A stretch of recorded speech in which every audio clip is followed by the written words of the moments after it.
Yeah, hello everybody. So I would like to welcome you all to the third panel of the other 68 conference. So the topic of this panel is Anthropophagic Sounds, and it's my pleasure to very briefly introduce Professor Dunn from Tulane University in New Orleans to you. Christopher Dunn is professor of Portuguese and Brazilian studies, and he has a joint position with the Africana Studies program. He's the author of two very important monographs for our discussion. So Brutality Garden, Tropicália, and the Emergence of Brazilian Counterculture of 2001, and Counterculture, Alternative Arts and Social Transformation in Authoritarian Brazil of 2016. So both books are published by North Carolina Press, and the title of his talk is already on the screen. So it's Tom Z, or Side B of Tropicália. Professor Dunn, I'm happy to welcome you here. So. Thank you. Thank you very much. Thank you. Well, I'm really grateful for this opportunity to participate in the other 68 conference. I'm especially grateful to Vincent Heidegger for inviting me. It's now the second time I've been here in the last 5 months, and it's been a real treat. I'd also like to thank Laura Teixeira and Lily Bush, who's helped me get over here. So I'm currently working on a project that in some ways has been in the works for about 25 years when I first became interested in Tropicália. And I met Tom Z, who was at that time just going through this sort of the beginning of a revival and coming out of a period that he called his long period of ostracismo. Largely thanks to David Byrne of the band, formerly of the band Talking Heads, who became interested in his work from the 1970s, actually. The work that he's particularly famous for is an album called Estudando o Samba.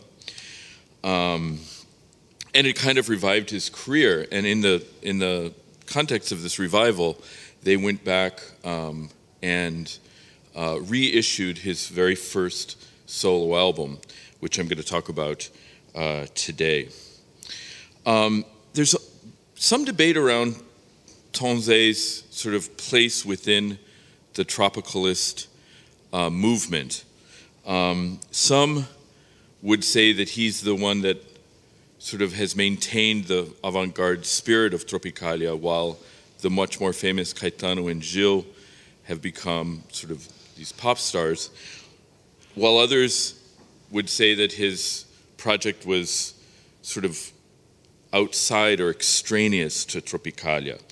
This is the argument of Luis Tachit, famous semiotician and musician, who's argued that Tom Z's artistic trajectory coincided briefly with the other Tropicalists, but went in other directions that, to quote him, revealed different origins and different developments in subsequent years. And he develops this notion of descanção, the unsong of Tom Z, a kind of a deconstruction of the song tradition.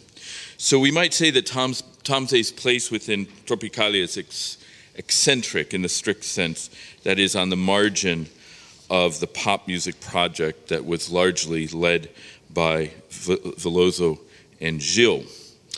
A native of Bahia, Irará, Bahia, a small town that's kind of in the transitional zone between the Agreste, a sort of fertile coastal area, and the semi-arid Sertão, Tom Z moved to the capital, Salvador, in the early 1950s to attend high school and began his university studies in the early 60s, at a time when the university was experiencing a kind of renaissance under this visionary director named Edgar Santos, who was determined to turn Salvador into a world-class center for the arts.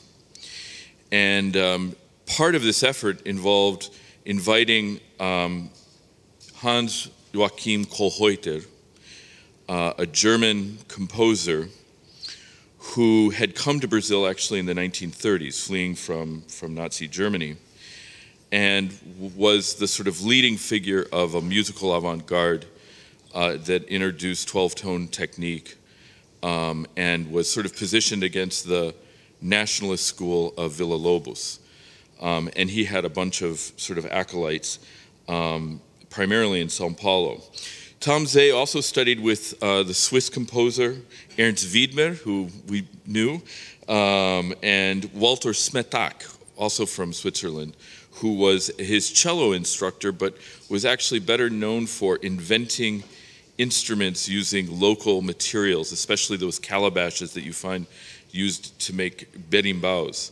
And he experimented with microtonality. And this all had a big impact on Tom Zeh in the 1960s. At the same time that he was pursuing these studies in classical music, he was beginning to perform as a popular musician. And it was within this context that he met Caetano and Gil and Gal Costa, Maria Bethânia. In fact, they performed together for the first time in 1964 in a showcase called Nós, por exemplo, Us, for example. Right around that time, 64, of course, was the year of the military coup. Soon after that, Caetano and Gil, and in fact, that whole cohort left Bahia and moved to Rio de Janeiro, eventually ending up in São Paulo. And it was at the insistence of Caetano Veloso that Tom Zeh joined them in January 1968. So he came several years later to the south. And at this time, the field of Brazilian popular music was what we might think of as a kind of a tense field of cultural production that was divided between, on one hand, an emergent rock scene that was known as Ye Ye Ye, right, from the Beatles' She Loves You, right, rock and roll.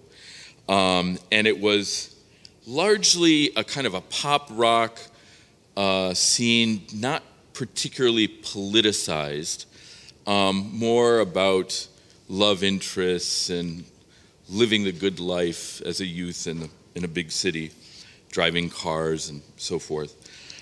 On the other hand, you had a field or a group of musicians that identified as with a category that's sort of difficult to explain. It's known as MPB, right? Música Popular Brasileira, which doesn't really say that much, but within this context, MPB denoted musicians that were sort of devoted to a Brazilian national tradition, right? Particularly following bossa nova, but innovating within that tradition. And at that time, particularly after 64, but actually beginning even earlier, that these musicians tended to be university educated, left-wing, progressive, and saw music as a vehicle for social protest, right? And so there was this kind of conflict, tension, I should say, between, on one hand, Ye Ye Ye, the rock and roll scene, and MPB. And Tropicália, which kind of emerged in 67, and we've heard the story elsewhere, was in a way a movement that kind of transcended that conflict, right, between MPB and Ye Ye Ye. So the Grupo Baiano, Caetano and Gil, so forth, were very much in the MPB camp, but loved American and British rock and dreamed of revolutionizing popular music. And, you know, so Tropicália has all of those elements that you're, I'm sure, familiar with, right? This cannibalization of rock and pop, bossa nova, samba, a range of Brazilian styles, as well as other Latin American dance styles like mambo and bolero, which they mined especially for sort of kitsch appeal. They also began working, and this is a key thing to always remember, and let me forgot. There we go. this is the concept album, right, that they came out with. We have, let's see if I can use, whoops. Tom Zay's right there. Caetano Gil. We've seen this slide before. And right here is Rogério Duprat, right, who is a composer, arranger, identified with a movement known as Música Nova, which was kind of the heir to the Kohlheuter avant-garde movement from the 40s and 50s.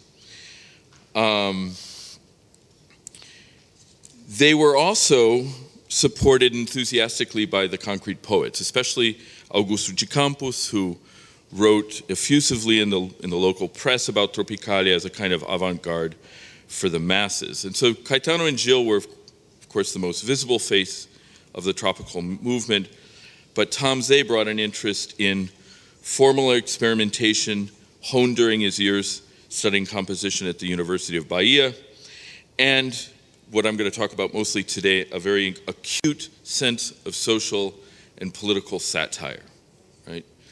More than Caetano and Gil, right? So you might think of it, and many critics have thought of Tropicália, particularly the work of Caetano and Gil, as sort of developing these very complex and almost Baroque allegories of Brazil. And Tom Zay worked in a kind of another key, not so much allegoric and much more satiric, as we'll see. So his first solo album, and here's the cover, may be read as a chronicle of his first impressions of São Paulo, its aggressive commercial culture and its savage capitalism, bolstered by the regime's program of authoritarian modernization. And here we have the album cover, which features a cartoonish facade of a São Paulo street with neon signs and billboards, advertising sales, discounts, bingo, toothpaste, gasoline, movies, free newspapers, raffles, striptease shows, and even rip-offs like take 2 and pay for 3. Right there. Leve 2, pague 3. Recorded with a rock band, 2 rock bands actually, Os Versáteis and Os Brasões. It was also arranged by 2 other lesser-known composers from this Música Nova group, Damiano Cotzella and Sandino Hohagen. The album featured a kind of an oddball combination of Ye driven by guitar and organ. And he actually later on revealed that he chose the organ because it had this kind of, he used the word canestro, like kind of awkward, almost kitschy sound that he was going for. So you have on one hand this kind of experimentation with Ye, the style, right, of Brazilian rock from the 60s, but also some rural elements of music, sertanejo music, caipira music, marching band, jingles, but also in this comes through very much in his work with these 2 composers, experimental music and aleatory sounds and noises of everyday life. It was released on the label Rosenblit, an independent label from Recife, that went out of business in the 1970s. And when it was released later, after Tom Zay's kind of revival in 2000, critics heralded it as a lost treasure of Brazilian popular music. And one critic, Pedro Alexandre Sanches, called it the side B of Tropicália, and I ripped off his title for this, the title of my own paper today. So the city-centered compositions by Gil and Caetano during this period were basically about 2 cities. They're about Salvador, and the famous song, perhaps you know it, Domingo no Parque, set in Salvador, or Rio de Janeiro, Alegria, Alegria, Baby, Enquanto Seu Lombo Não Vem. So it's basically, they were based in São Paulo, but they were singing about Salvador and Rio. And so Tom Zay's work was somewhat unique in the sense that this very first record was all about São Paulo. It's pollutions and traffic jams, it's hurried executives honking in traffic, it's unscrupulous loan sharks offering easy credit, it's prostitutes and media personalities, it's bargain shops and smiling billboards. Or as Tom Zay would later say, this record is a chronicle of my contact with civilization, ironically. The closest thing to a hit on this record was São Paulo, a bleak homage to his recently adopted home, which took first prize at the TV Record Festival of 1968. These were these televised music festivals that were very important for MPB and particularly in launching Tropicália. Accompanied by a local, the rock group Os Brasões and a vocal quartet Counterculture, this song articulated the sort of contradictory feeling so often inspired by the city. São Paulo, quanta dor, São Paulo, meu amor. And it begins with a sort of series of paradoxes about urban inhabitants who hassle each other courteously, in quotes, and hate each other with love in the agglomerated solitude of the city. Okay. So that was his big hit. And this was actually quite a popular song. I mean, it won this festival. And for that minute there, he was kind of a personality, right? He had some fame there. And this would dissipate very quickly after Tropicália ended. The central theme of Grande Liquidação, Big Sale, right, the name of this record, may be found on the back of the album cover with a kind of a manifesto-like statement in which he says, quoting him, "We are an unhappy people bombarded with happiness. Somos povo infeliz bombardeado pela felicidade." Which is a statement that can be squarely located within a long tradition of national melancholia. With its direct, matter-of-fact diction, it echoes the famous opening line of Retrato do Brasil, Paulo Prado's canonical treatise on national character. In a radiant land lives a sad people.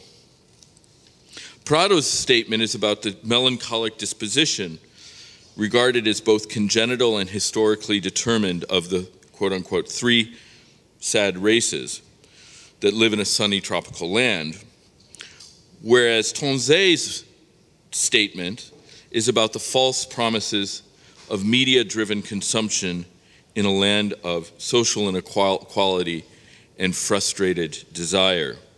And he goes on to quote him, "Today the smile is industrialized, sought after, photographed, expensive, and marketable. It sells toothpaste, travel tickets, cold remedies, diapers, and since reality has always been confused with gestures, television proves daily that nobody can be unhappy."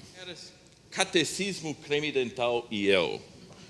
Catechism, toothpaste, and me, which suggests that consumer capitalism has become the new bourgeois religion that indoctrinates the public to buy personal hygiene products.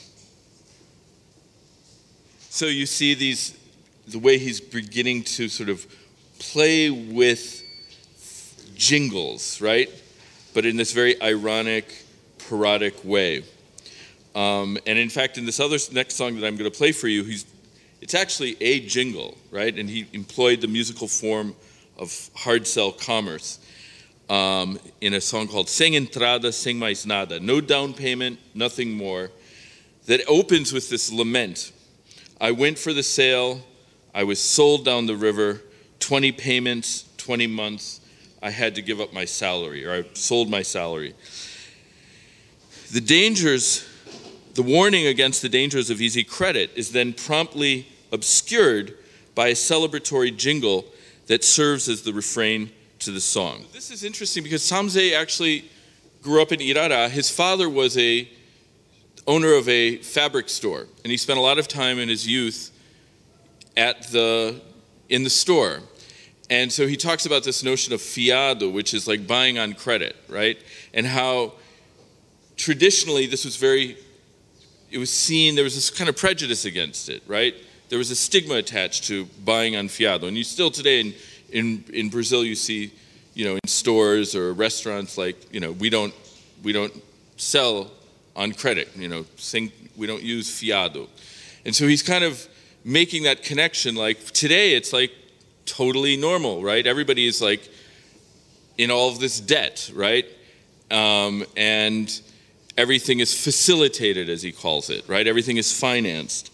And he's kind of playing with that, the sort of pitfalls, if you will, of consumer capitalism that's finance. He also parodies here, makes a kind of parodic reference to a very famous samba by Noel Rosa called Com Que Roupa, right?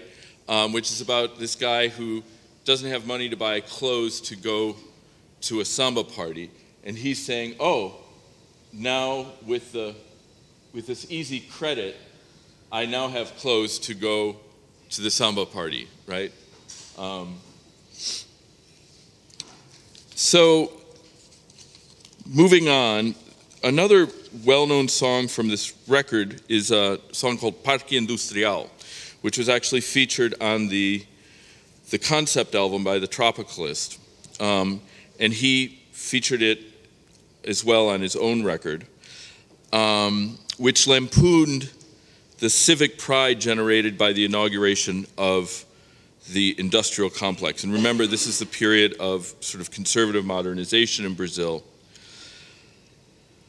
And so the Tropicalists had this when I say the Tropicalists, really Tom Zé had a kind of an ambivalent relationship with modernization. On one hand, they were cognizant of the importance of industrialization and yet at the same time, within that context, saw the way that the regime promoted its developmentalist ideology in very insidious ways, right? That created all of these promises for the country that were left unmet.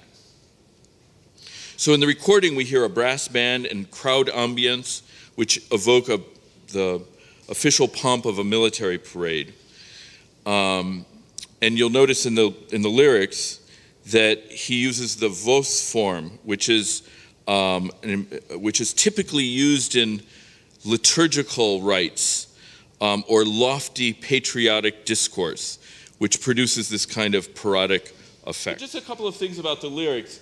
Here we have that voz form, retokai o céu de anil, which is the stock phrase of Brazilian kind of Parnassian poetry from like the late 19th, early 20th century. It's very much, I believe it's actually in the national anthem, right? Céu de anil, it's like a blue sky, but it's a very sort of lofty way of saying blue skies. But here, they need to be touched up, as if it's like this kind of polluted artifice, right, that needs to be touched up. So Parque Industrial satirizes developmentalist zeal, right, as suggested by the ironic claim that industrial project has brought our redemption. In fact, at that time, industrial development had not brought redemption at all for millions of urban workers whose bargaining powers had been severely curtailed by the military regime. And you could also argue, and this is not quite explicit in the song, but the environmental effects of irresponsible development had also, by that time, begun to have horrendous consequences for many poor communities. Most notoriously Cubatão, which is a community in between Santos and São Paulo, that was actually declared a national security zone in 1968. Parque Industrial places advertisement, industry, and consumption at the heart of civic life under authoritarian rule. And in this first-person voice, he narrates the process of media interpolation and its intended effects. There are publicity girls, flight attendants or aeromosas, right? And tenderness on the billboards. Merely by looking at them on the wall, my happiness instantly returns. And that brings us back to that wry observation from the album cover that Brazilians at that time were bombarded by happiness amidst a context of privation for the great majority. After all, how many Brazilians in 1968 could afford a ticket to fly on an airplane and enjoy the tender service of flight attendants? The question of class exclusion is further explored on a very, very curious song, Curso Intensivo de Boas Maneiras, right? The intensive course of good manners, a song that parodied the elitist discourse of a well-known social columnist of the time, Marcelino Dias de Carvalho, who dispensed advice for gaining acceptance in respectable social circles in books like Guia de Boas Maneiras, The Guide to Good Manners, Só para Homens, Only for the Men, and Snobérrimo, super snobbish. In Tom Zay's satire, Marcelino dispenses advice like, primeira lição, deixar de ser pobre, que é muito feio. So the songs of Grande Liquidação offer a really interesting contrast to other Tropicalist era songs by Gil and Veloso and also Torquato Neto. So I'm not sure if you're all familiar with that canon of Brazilian, of Tropicalist songs, but there's one song, for example, Mamãe Coragem, which is on the concept album, Panes e Circenses, which relates the story in first-person voice of a young man who leaves his mother in the backlands to pursue opportunities in the cities. And it ends buoyantly with the line, and I go on living this way, happiness in the city that I planted for myself, that is endless, endless, endless. So in other words, the city is seen as this place of great freedom and opportunity, right? Veloso's Paisagem Inútil, which is a parody of Paisagem Inútil, right? The useless landscape of Tom Jobim turns into a useful landscape for Caetano Veloso, which describes two lovers who embrace passionately under the oval moon of Esso, the oil company. And of course, Baby by Caetano Veloso, great, probably one of the great, most popular songs of the Tropicalist canon, made famous by Gal Costa, talks about, uses actually a second person voice. Você precisa saber da piscina, da margarina, da Carolina, gasolina. Você precisa tomar sorvete na lanchonete, aprender inglês. Now there's a kind of an ironic, there's a little bit of irony in that song, but on some level, it really is a celebration of this kind of commercial culture in Rio de Janeiro, right, at that time, right? And so I'm just trying to draw out that contrast that Tom Zay had a much more sort of critical, skeptical approach to this commercial culture that he encountered in the city, and particularly in São Paulo. He was the most intrigued, but also the most wary of media-saturated, consumer-driven industrial society.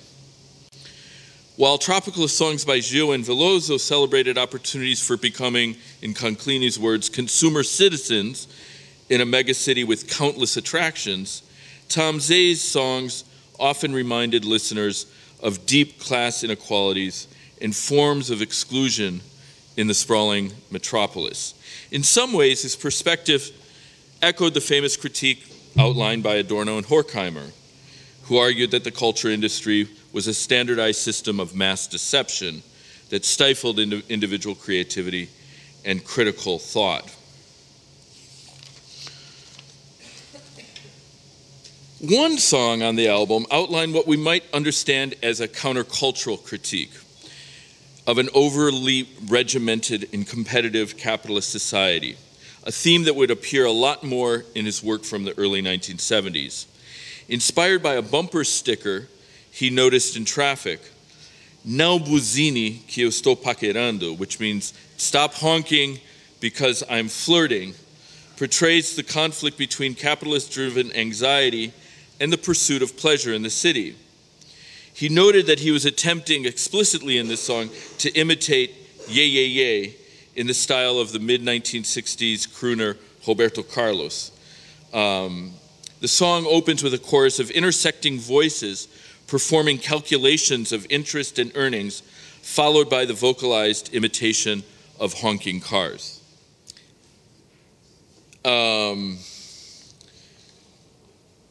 So this first-person voice of a motorist who's more occupied with flirtation than reaching in a timely fashion his destination responds to the frustrated honking of a hurried businessman around, behind him.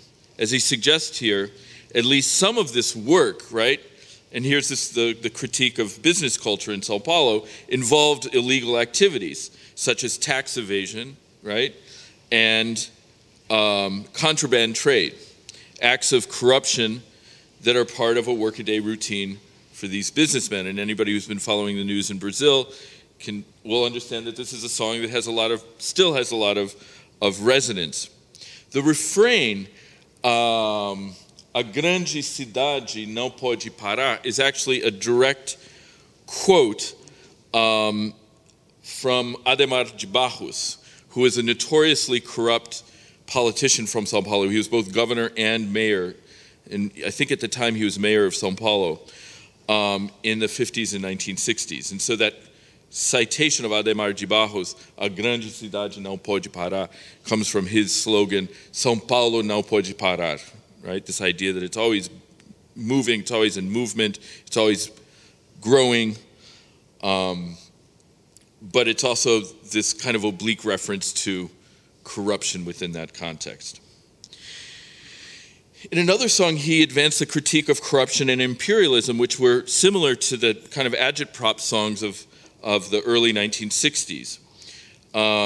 So the last song that I want to play for you is actually called Profissão Ladrão, or the professional thief, which described a poor northeastern migrant who has many different professions in the informal economy, who is arrested for petty theft. In long, convoluted verses that are reminiscent of the embolada, singing from a stinging style from the northeastern sertão, the arrested poor man protests to the police officer, reminding him that theft and corruption is rampant among all classes. Only the poor are stigmatized for their transgressions, while the wealthy and the powerful are rewarded. Notice the pop, and I'm going to just call before, notice the sort of pop instrumental interlude driven by a brass section that contrasts sharply with the colloquial discourse and vocal delivery of the northeastern protagonists. This ironic juxtaposition of musical styles sets the stage for the punchline to the unfinished verse. So this is a song that in many ways brings to mind some of the great sort of critiques of imperialism that were advanced by the likes of Bob Marley. I'm thinking of the song Babylon System, or Fela Kuti in ITT, International Tif Tif, right? When an entire nation, and at that time Brazil's population was 80 million, is exploited, it's called international diplomacy. So just to conclude, and I think that this is the sign, I've got the sign that I should wrap it up here. I hope to sort of outline or introduce you to a lesser known contribution to the Tropicalist canon by Tonze, his first solo album that was completely, for the most part, overlooked, and even to this day is largely obscured by his work that he did in the 1970s that was featured on that David Byrne compilation called Tomze Massive Hits. That's an ironic title, but that drew mostly from Estudando Samba from 1976. But I think that this is a really important record of a certain critique that was, again, like I said, eccentric to the larger Tropicalist project, but that was a very important one, and that drew up a pretty sharp contrast with the work of Caetano Veloso and Gilberto Gil. I would argue that it's important to recognize Tonze as someone who indeed was a tropicalist, right? And that's part of Tropicália, but it represented a kind of a minority voice, if you will, right? Or the side B, as Pedro Alexandre Sanchez once noted, of Tropicália. Thank you.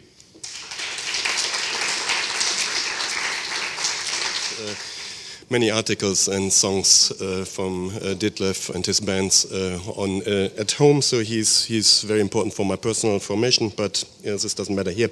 But he's the head of music and performing arts at the Haus der Kulturen der Welt in Berlin, where he has curated festivals like Worldtronics and Wassermusik. So the title of his talk is Short Summer of Distinction. So please welcome Detlef Diederichsen. For inviting me and making it possible for me to speak about a theme that is very dear to me, the absence of the distorted guitar in Brazilian popular music during most of the 1960s and the 1970s. We just have to get on with the technique. Ach, dann kommen wir ein bisschen näher hier.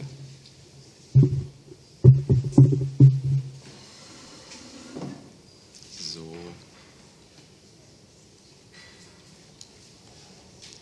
Okay.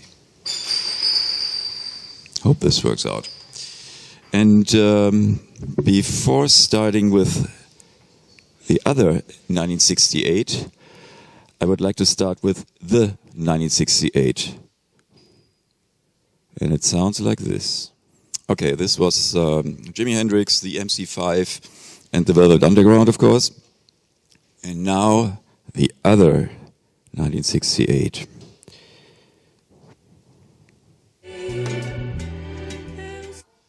So, no wild drumming, no exalted singing, no distorted guitars, none of that noisy and overall aggressive atmosphere that we heard in the US-American examples from 1968.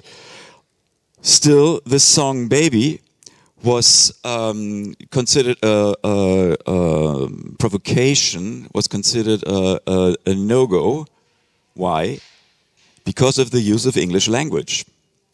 There was a brain police around at that time that took provocations like these, and was a conscious provocation by the song's author, Caetano Veloso, not light-hearted, but reacted fiery. One might think that this brain police had a right-wing conservative background and was maybe defending the nationalist conservative attitude of the military government that was in power since 1964, but no, vice versa. At that time, nationalism was also an issue of the left. It came out of an anti-imperialist attitude that identified the West, and most of all the USA and its popular culture, as the biggest enemy. To distance oneself from the US, you had to distance yourself from US movies and US music, meaning rock and pop music, anything commercial. So the small Brazilian rock scene, the ye scene that was mentioned by Christopher Dunn, at that time having only one really popular artist, which was Roberto Carlos, was under constant attack by the left. Any of the post-bossa nova singer-songwriters of that time distanced themselves from rock. People like Chico Buarque, Edu Lobo, Toquinho, even bossa nova survivors like Nara Leão or Carlos Lyra. Carlos Lyra was especially ambitious in moving away from any foreign influences and tried to emphasize the samba roots of música popular brasileira.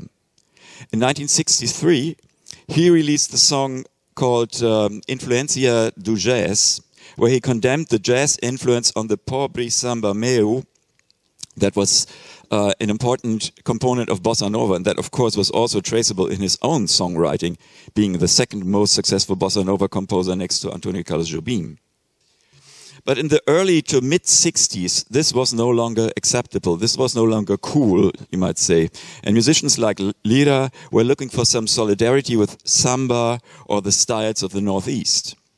In the same spirit, Nara Leao, one of Bossa Nova's most successful singing stars, in 1964 brought a show called Opinião on stage in Rio de Janeiro that consisted of songs by samba songwriter Zé Quechi and the northeastern composer João do Vale.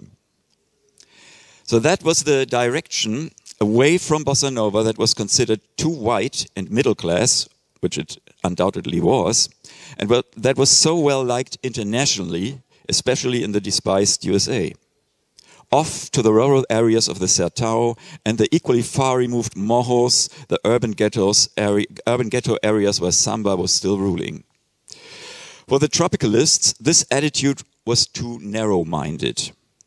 They decided, quote, that a genuine blend of the ridiculous aspirations of Americanophiles, the naive good intentions of the nationalists, traditional Brazilian backwardness, and the Brazilian avant-garde, absolutely everything in Brazil's real cultural life would be our raw material, unquote, as Caetano Veloso put it in his book Verdade Tropical. Let's see, or better, let's hear. And has a significantly edgier sound than Gal's Baby, of course, though the prominent orchestral parts would have been quite unusual in the Anglo-American psychedelic music of that time. Vincent Hedinger already spoke on Wednesday about É Proibido Proibir, the song that Caetano wrote on the insistence of his manager to be performed on a TV Global Song Festival in Rio. For the festival and also for the recording of the song, he also enlisted Mutantes. And it sounded like this. So one would presume that the leftist student audience at the festival would welcome a simple and catchy song that showcases the legendary French graffito in its refrain, which has for the Brazil of 1968 an even bigger urgency than for the French students. But no, they hated every second of it due to the commercial backing with electric guitar. Caetano had intended this as a provocation and expected a hostile reaction, though not as hostile as it turned out. So let's listen to his infamous speech to the booing and screaming audience while behind him Mutantes go bananas. Okay, he continues for more than 3 minutes.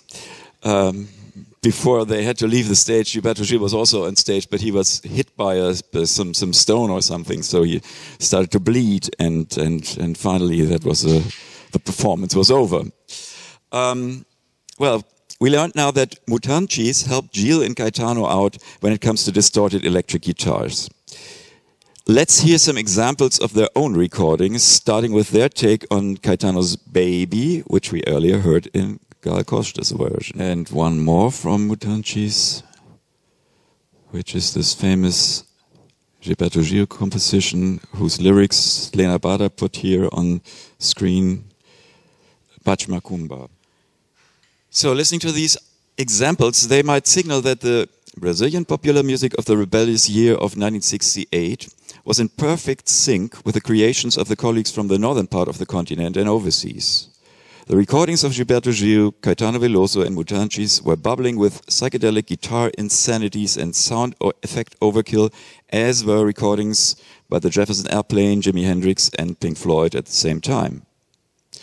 On second look, though, you might find it was just a tiny bunch of artists from Salvador that were eating the Beatles and Jimi Hendrix, as Caetano put it, in true anthropophagic language. And they were massively attacked by colleagues in France for that, and pretty soon decided it was not worth it. So before and after this short outbreak of something like a Brazilian psychedelia, it was most of all about soft, sensitive and melancholic songwriting, harmonic differentiation, soft whispering instead of hysterical screaming, and most significant, there were no distorted electric guitars. Mutantes did a few records, then disbanded and regrouped with a different lineup and a different sound. Gil, and especially Caetano, wouldn't touch guitar distortion until sometime in the 1980s. They chickened out, you might say. On an even closer look, you'll find that the distorted guitars of Mutantes were significantly different to the majority of the psychedelic guitar players for their use of the fuzzbox instead of amplifier distortions or distortion foot pedals. The fuzzbox is an instrument that offers a steady, distorted sound that might be close to the amplifier's distortion, but lacks the physicality and warmth of the amplified distortion with all its dynamics. Other than the distortion caused by overdriving in the guitar amplifier, the fuzzbox compresses the dynamics of the original signal. So you might say it breaks the chain between the physical action of the player and the audio signal coming out of the speakers. So the Tropicalist distortion lacked the physical relationship that guitarists need to have who encounter into a dialogue with the amplifier and the instrument by using that natural distortion technique. Jimi Hendrix's performance at that time used to lead to a climax where he and his guitar had sex with the amplifier. You could not have sex with a fuzzbox.